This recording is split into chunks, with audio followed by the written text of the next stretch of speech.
Bollywood veteran నటుడు ధర్మేంద్ర అంత్యక్రియలు ముగిశాయి. పవన్ హన్స్ శ్మశాన వాటికలో ధర్మేంద్ర అంత్యక్రియలు నిర్వహించారు.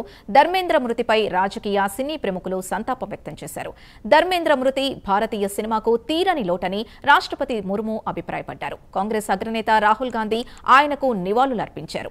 ధర్మేంద్ర పార్థివ దేహానికి సల్మాన్ ఖాన్, సంజయ్ దత్ నివాళులర్పించారు. ధర్మేంద్రకు తెలుగు రాష్ట్రాల ముఖ్యమంత్రులతో పాటు డిప్యూటీ సీఎం పవన్ కళ్యాణ్ సంతాపం వ్యక్తం చేశారు. జూనియర్ ఎన్టీఆర్ ధర్మేంద్రకు భావోద్వేగ నివాళి అర్పించారు. ఆయన భర్తీ చేయలేని లెజెండ్ అని కొనియాడారు. ధర్మేంద్ర చివరిసారిగా 21 సినిమాలో నటించారు. 21 చిత్రం డిసెంబర్ 25న విడుదల కానుంది.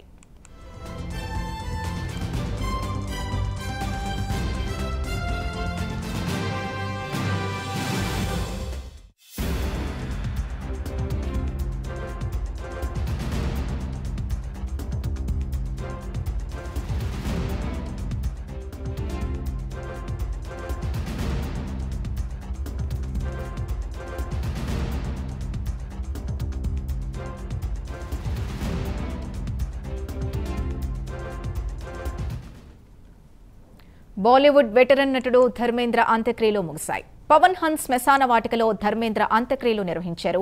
ధర్మేంద్ర మృతిపై రాజకీయ సినీ ప్రముఖులు సంతాపం వ్యక్తం చేశారు.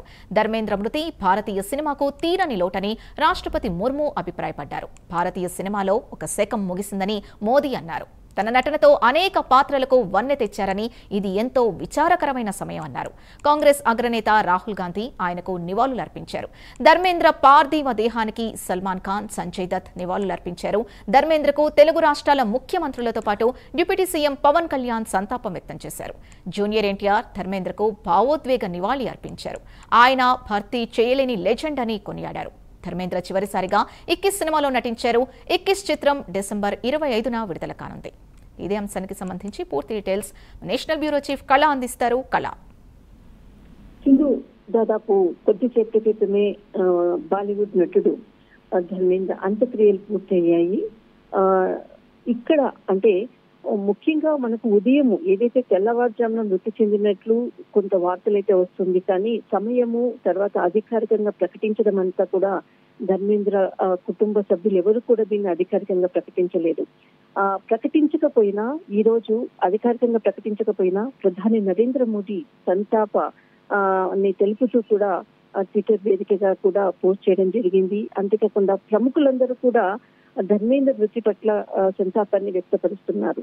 అటు తెలుగు రాష్ట్రాల సీఎంలతో పాటు డిప్యూటీ సీఎం పవన్ కళ్యాణ్ కూడా సంతాపాన్ని వ్యక్తపరిచారు.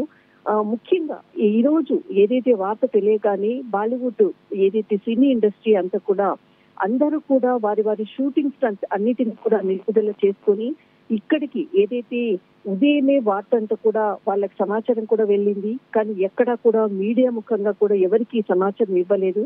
వారందరూ కూడా నేరుగా అంటే ఏదైతే ఇక్కడ ధర్మేంద్ర ఉండేటటువంటి ఇల్లు జూహు అన్నటువంటి ప్రాంతము, మనకు ఇది బాంబేలో ఒక హై ప్రొఫైల్ ఉన్నటువంటి యాక్టర్స్ ఉండేటటువంటి ఏరియా. బాంద్రా తర్వాత మనకు వచ్చేసి జూహు. ఈ జూహులో ధర్మేంద్ర నివాసానికి కూడా కొంతమంది ఈ రోజు ఉదయం చేరుకున్నారు.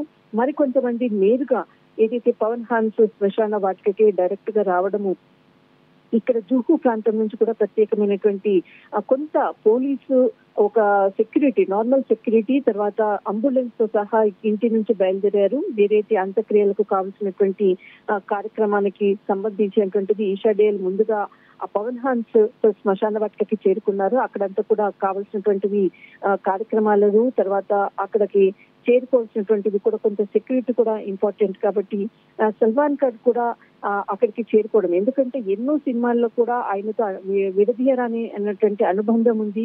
సల్మాన్ ఖాన్ హై సెక్యూరిటీ మధ్య అక్కడికి చేరుకోవడం జరిగింది. ఆ తర్వాత అభిషేక్ బచ్చన్ తర్వాత అమితాబ్ బచ్చన్ ఉదయం నుంచి కూడా ఇంటి దగ్గర నుంచి కూడా నేరుగా పవన్ హన్స్ శ్మశాన వాటికకు చేరుకోవడము.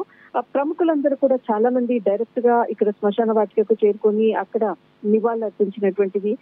కడసారిగా ఆయనని వీడుకోలు చెప్తూ అనుకోవచ్చు. భావోద్వేగంతో చాలా మంది ఇప్పటికే కూడా ట్వీట్ చేస్తూ వారికి ఉన్నటువంటి అనుబంధాన్ని, కపిల్ శర్మ తనకు రెండవసారి తండ్రి చనిపోయాడు అంటూ భావోద్వేగమైనటువంటి ట్వీట్ ని చూస్తే అర్థం చేసుకోవచ్చు. ప్రతి ఒక్కరికి కూడా ఇప్పటి వరకు కూడా 306 సినిమాల్లో ఆయన నటించినటువంటి లెజెండరీ యాక్టర్.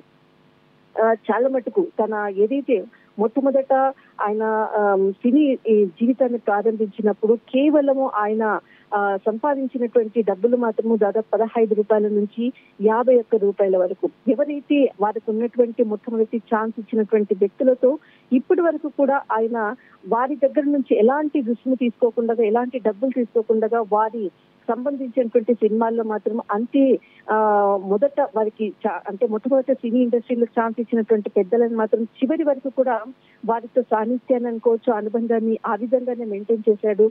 కానీ ఇక్కడ ఈ రోజు ఏదైతే ఒక బాలీవుడ్ లో ఒక శకం ముగిసింది అంటూ కూడా బాలీవుడ్ తారలందరూ కూడా వారి ఉన్నటువంటి అనుబంధాన్ని, భావోద్వేగాన్ని తెలుపుతూ సోషల్ మీడియాలో చెప్తున్నారు. కానీ ఈయనని మరొక్కసారి మనము ఏదైతే వెండి తెరపై చూడాలి అంటే ఈ నెల 25న డిసెంబర్ 25వ తేదీన మనకు సినిమా అంటే ఇక్కడ అమితాబ్ బచ్చన్ కి సంబంధించినటువంటి మనుమడు అని చెప్పవచ్చు. ఇతనితో కలిసి చివరి సినిమా చేసినటువంటిది 21 సినిమాలో ఈయన ఒక స్పెషల్ క్యారెక్టర్ చేశాడు. ఆయన చేసినటువంటి సినిమా మరొకసారి మనము డిసెంబర్ 25వ తేదీన వెండి తెరపై చూడబోతున్నాం. ఆయన చివరి సినిమా అనుకోవచ్చు. అమితాబ్ బచ్చన్ మన్మధు అగస్త్య నంద హీరోగా నటించినటువంటి ఫిలిం. ఇందులో ఒక తండ్రి పాత్రకు ఆయన దీంట్లో యాక్ట్ చేయడం జరిగింది. చివరి చిత్రం 21. అంతేకాకుండా ఇక్కడ అమితాబ్ బచ్చన్ కి ఉన్నటువంటి ఫ్యామిలీ రిలేషన్స్ అనుకోవచ్చు, ఎన్నో సంవత్సరాలుగా వారిద్దరు కలిసి నటించినటువంటి సినిమాలు అనుకోవచ్చు, ఒక ఫ్యామిలీ ఫ్రెండ్షిప్ అనుకోవచ్చు. కానీ తన మనుమడి సినిమాతో తన చివరి సినిమా అవుతుందని అనుకోలేదంటూ కూడా భావోద్వేగంతో తన స్నేహితులతో, బంధువులతో చెప్తున్నటువంటి అంశాలు కూడా సోషల్ మీడియా వేదిక కూడా పంచుకుంటున్నారు. కానీ ఒక లెజెండరీ, ఒక శకం ముగిసింది. నిజంగా ఇలాంటి నటులు మరి వెండి తెరకు కనుమరుగైపోతున్నారు అనుకోవచ్చు. మన తెలుగులో ఎంతమంది ఉన్నారు, బాలీవుడ్ లో కూడా ఎంతమంది ఉన్నారు. కానీ ఈ రోజు ధర్మేంద్ర చనిపోయినటువంటి ఏదైతే మరణం మాత్రం తీరని లోటు అని చెప్పవచ్చు. రైట్, థ్యాంక్ యూ కళ.